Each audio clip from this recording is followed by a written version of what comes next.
Ah, yes. The last time that Anna Maria and I saw the spider. You think, after many years, that you know people. You trust them. For decades, we approved each member on the board of the Celia Merode Foundation for Feminist Art. As the foundation continued to grow, however, and we built satellite schools in Los Angeles and Berlin, the board ultimately grew as well. We should have stopped advancing before the board grew to 12 people, and our votes no longer appeared so important when compared to the other 10. But we were frogs in the pot, not realizing how the water bubbled around us. The oddest thing about that board meeting was how everyone smiled. They all appeared to have injected their lips with collagen. They were all so kind. "We love you so much," they said. "You have been such terrific leaders," they said. "We're sure that your mother would be so proud," they said. Anna Maria shouted, "We're not fucking dead!" And she slapped her palm onto the table. The board had just informed us that after incredibly difficult discussions, as if we cared about how difficult they were, they shouldn't have had these discussions in the first place.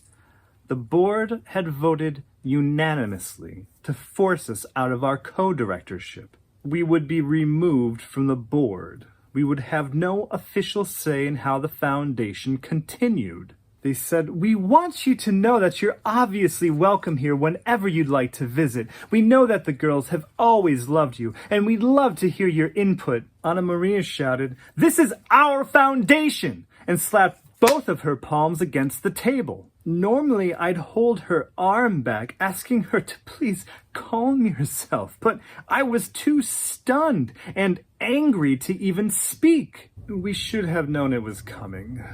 In the beginning, the board almost always voted unanimously in favor of whatever Anna Maria and I thought was best for the foundation.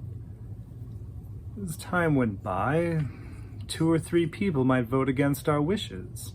Votes were evenly split 5-5 when we had 10 members. Then there were 5-6 or 6-5 votes when we had 11 members.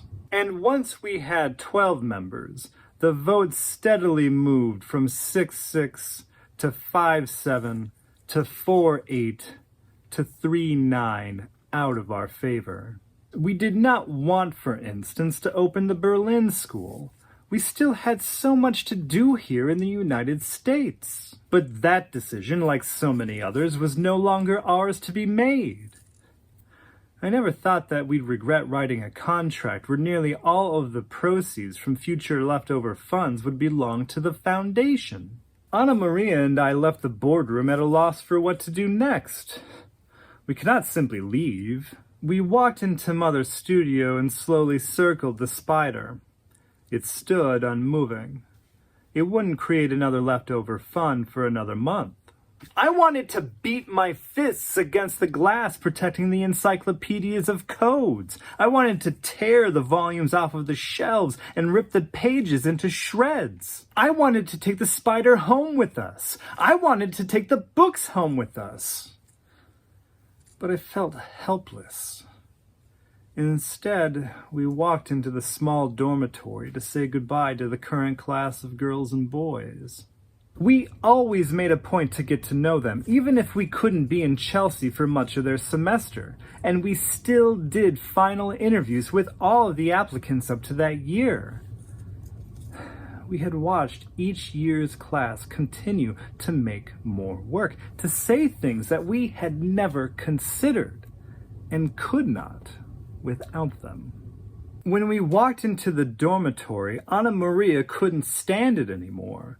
She fell down between the beds and started to cry. I sat down beside her and I cried. When I looked up again, I saw that half of the current class had surrounded us. And they crouched down onto the floor and they began hugging us. And some of them started to cry. They did not know why we cried. It wasn't until Anna Maria and I could finally stand and explain ourselves that they realized, no, we weren't doing a performance.